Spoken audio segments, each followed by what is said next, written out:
Russia overnight launched its long-anticipated attack on Ukraine, striking military posts across the country. That Kyiv would fall, it would mean that there will be civil war. मैं explain करना चाहता हूं कि ये यहाँ पे क्या हो रहा है और मैं आपको शो करना चाहता हूं कि ये एक टिपिकल जियोपॉलिटिकल बिहेवियर नहीं है जिसे बस एक मैप पे समझा जा सकता है। और ये समझने के लिए कि रशिया ने फुल फ्लेज्ड वॉर यूक्रेन पे क्यों किया, आपको जानना बहुत जरूरी है कि रशिया को बहुत सालों से कट डाउन किया गया है एक स्लेविक एम्पायर से, जिसने ये सारा रीजन बहुत डोमिनेट किया था, और फिर सोवियत यूनियन जिसे 90s में डिफीट किया गया। Good evening. The retreat of Soviet military power from Afghanistan is complete. The last of Russia's regular army invasion force is out. और ये सारी हिस्ट्री बस एक ही आदमी के दिमाग में बहुत खटक रही है। जी हाँ, यही आदमी व्लादिमीर पुतिन। ये स्टोरी है रीजनल डोमिनेशन की और सुपर पावर्स की स्ट्रगल की इस पावर को कंट्रोल करने की।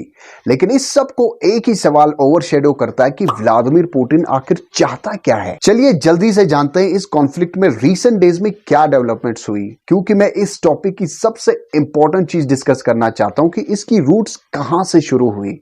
सबसे पहली बात, यूक्रेन और रशिया के बीच में एक बहुत ही लंबा बॉर्डर है और जब रशिया से पूछा गया तो उनका स्टेटमेंट था कि हम मिलिट्री एक्सरसाइज कर रहे हैं, लेकिन बाकी दुनिया ने ये सब सुन के बोला हमें तो ऐसा नहीं लगता। ये सब एक बहुत इंपॉर्टेंट मीटिंग से पहले हो रहा था जिसमें नॉर्थ अमेरिकन और यूरोपियन कंट्रीज बहुत सारी डिफरेंट चीजें डिस्कस करना चाहती थी, लेकिन रशिया के इस सडन एग्रेसिव मूव जिसमें लाखों ट्रूप्स को यूक्रेन के बॉर्डर पे रखना, सारी कंट्री शॉक में आ गई कि अब ये क्या हो गया। और मीटिंग से पहले ही पुतिन अपनी कुछ डिमांड्स लेके आया। सबने सोचा कि ये सब कोविड के रिलेटेड होगा, लेकिन पुतिन की डिमांड्स ये थी कि नाटो जो एक बहुत बड़ी मिलिट्री अलायंस है यूएस, कनाडा और यूरोपियन कंट्रीज के बीच में एक्सपैंड करना बंद करे, मतलब न्यू मेंबर्स का ज्वाइन करना अलो ना करे। दूसरी डिमांड, नाटो अपनी सारी ट्रूप्स को ईस्टर्न यूरोप जो सोवियत यूनियन हुआ करता था वहां से विड्रॉ करे।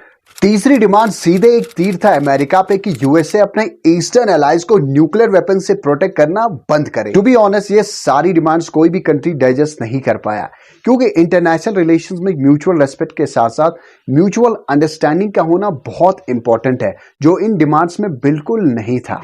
एक बात इन डिमांड्स में ये थी कि इन डिमांड्स से एक क्लू मिलता है कि पुतिन एक्चुअली चाहता क्या है, और पुतिन के रियल इंटेंशंस को जानने के लिए आपको दो चीजें जानना बहुत जरूरी है। एक तो नाटो और दूसरा रशिया और यूक्रेन पहले क्या था। ये बात आप भी जानते हैं कि रशिया दुनिया की सबसे बड़ी कंट्री है एरिया वाइज, और अगर आप नहीं जानते तो मॉडर्न डे रशिया की शुरुआत हुई कियाव से, जो एक्चुअली मॉडर्न डे का यूक्रेन है। In simpler words, modern day Russia के ओरिजिनल रूट्स यूक्रेन में है। ये दोनों प्लेसेस साथ साथ में डेवलप हुई है और एक मेगा एम्पायर की पार्ट बनी जिसे सोवियत यूनियन कहते थे, और ये डीपली इंटरकनेक्टेड है कल्चरली, हिस्टोरिकली, पॉलिटिकली और इकोनॉमी से। वर्ल्ड वार 2 के बाद नाटो बनाया गया जिसे नॉर्थ अटलांटिक ट्रीटी ऑर्गेनाइजेशन कहते हैं, और ये एक मिलिट्री अलायंस है बहुत सारी कंट्रीज की। और नाटो के बनने का मकसद यही था कि सोवियत यूनियन को किसी भी तरह एक्सपैंड होने से रोका जाए। और हम सब जानते हैं कि 1991 में सोवियत यूनियन टूट गया और सारी सोवियत रिपब्लिक्स इंडिपेंडेंट हो गई, जिसमें यूक्रेन भी एक कंट्री थी। और सोवियत यूनियन का टूट जाना ये मतलब नहीं था कि इन कंट्रीज के कल्चरल और पॉलिटिकल टाइज भी टूट गए, क्योंकि इन लोगों के लिए यूक्रेन या रशिया एक ही कंट्री थी, और ये मानना कि यूक्रेन और रशिया अब दो कंट्रीज है बहुत डिफिकल्ट था। और इस सब में एक Russian intelligence officer Vladimir Putin का राइज हुआ। 2005 में एक यूनियन एड्रेस में पुतिन सोवियत यूनियन का टूट जाना 20th सेंचुरी का सबसे बड़ा डिजास्टर बोलते हैं, जिसमें मिलियंस ऑफ लोगों को रशियन टेरिटरी से दूर होना पड़ा। और इसका मतलब यह है कि पुतिन के लिए सोवियत यूनियन के सारे लोग एक ही है और अब वो सब दूर दूर हुए हैं। पुतिन शायद भूल गया कि 20th सेंचुरी में और क्या क्या हुआ था। इस स्पीच के पीछे एक इंपॉर्टेंट बात यह है कि पुतिन वेस्टर्न कंट्रीज की डेमोक्रेटिक आइडियोलॉजी डाइजेस्ट नहीं कर पाता, जो रशिया के नेबरिंग कंट्रीज में जाके इस आइडियोलॉजी को प्रमोट करते हैं। और जब नाटो को ज्वाइन करने के ऑफर्स इन कंट्रीज को आ रहे हैं तो पुतिन का मूड और भी खराब होता जा रहा है। और यह फॉर्मूला बहुत सिंपल है कि रशिया की जितनी भी नेबरिंग कंट्रीज नाटो को ज्वाइन करेंगी, रशिया का इस रीजन में डोमिनेशन उतना ही वीक होता जाएगा। वैसे तो सोवियत यूनियन को टूटे हुए बहुत साल हो गए, लेकिन पुतिन जितना पावर गेन कर रहा है उतना ही वो ओल्ड सोवियत यूनियन का ड्रीम कर रहा है, क्योंकि उसके लिए ये सारा रीजन एक ब्लॉक है। और इन सब कंट्रीज में यूक्रेन सबसे इंपॉर्टेंट है, क्योंकि ये ऐसा रीजन है जो सोवियत यूनियन का हार्ट था। पुतिन एक ऐसा लीडर है जो किसी भी राइवल को बर्दाश्त नहीं कर सकता और जो भी उसकी तरफ उंगली उठाए वो उसे खुद संभाल लेता है। लेकिन डे बाय डे यूक्रेन में प्रो वेस्ट लीडर्स इलेक्ट हुए जो कंफर्टेबल है नेटो या यूरोपियन यूनियन को ज्वाइन करने के लिए, और यही चीज रशिया या पुतिन के लिए डैगर इन द हार्ट है। और यूक्रेन को अपने मदरलैंड रशिया से मिलाने के लिए पुतिन बहुत सारे काम कर रहा है। जैसे यूएस इंटेलिजेंस की एक रिपोर्ट कहती है कि पुतिन ने सीक्रेट सोल्जर्स को यूक्रेन में डिप्लॉय किया है जो प्रो रशियन लोगों को इंटरनली हेल्प कर रहे हैं। और इन सालों में इनका नंबर ग्रो हो रहा है, जिसकी वजह से रशिया ने लिटरली यूक्रेन इन्वेड करके एक छोटा सा पार्ट रशिया में इंक्लूड कर दिया, जिसे क्रीमिया कहते हैं। इस सब से आपको एक आइडिया जरूर मिला होगा कि पुतिन का विजन 20th सेंचुरी के सबसे बड़े डिजास्टर को अंडू करना है, मतलब सोवियत यूनियन को फिर से खड़ा करना। इवन पुतिन ने इस पे एक आर्टिकल भी लिखा जिसका नाम on the history of unity of Russians and Ukrainians है।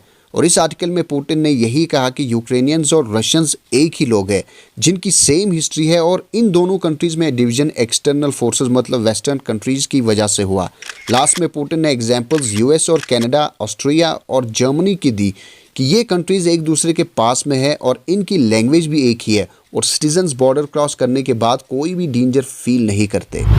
है तो ये एक इमोशनल आर्टिकल, लेकिन एक कंट्री में सीक्रेट सोल्जर्स को सेंड करना और उसका रीजन ही काट देना और फिर वॉर शुरू करना कुछ मजा नहीं आया ना। मोस्ट इंपॉर्टेंट थिंग इस सब में एक चीज तो है कि ना पुतिन आराम से रहेगा और ना ही यूक्रेन को आराम से रहने देगा, जिसका मतलब इसमें और भी एग्रेशन बढ़ता जाएगा और ज्यादा सैंक्शंस का मतलब long lasting war. I know कि रशिया के पास एक सुपर पावर मिलिट्री के साथ साथ बहुत ही डिस्ट्रक्टिव वेपन्स है, लेकिन हम यूक्रेन को अंडर एस्टिमेट नहीं कर सकते क्योंकि ये भी एक बहुत ही बड़ी कंट्री है जिसके पास एक स्ट्रॉन्ग आर्मी के साथ वेस्टर्न कंट्रीज के वेपन्स है। लेकिन जिस तरीके से रशिया ने इस वॉर की शुरुआत की उससे फ्यूचर कुछ सही नहीं लग रहा और रशिया को अब हर साइड से सैंक्शंस लग रहे हैं, जिसका मतलब इस वॉर में और भी डिस्ट्रक्शन देखने को मिलेगी। ये sanctions EU, US, UK, Australia, Japan के साइड से आए, जिसमें trade, banks, foreign assets, big businessman भी इंक्लूडेड है। Well, war is never an option और हर वॉर में कॉमन लोग ही डैमेज उठाते हैं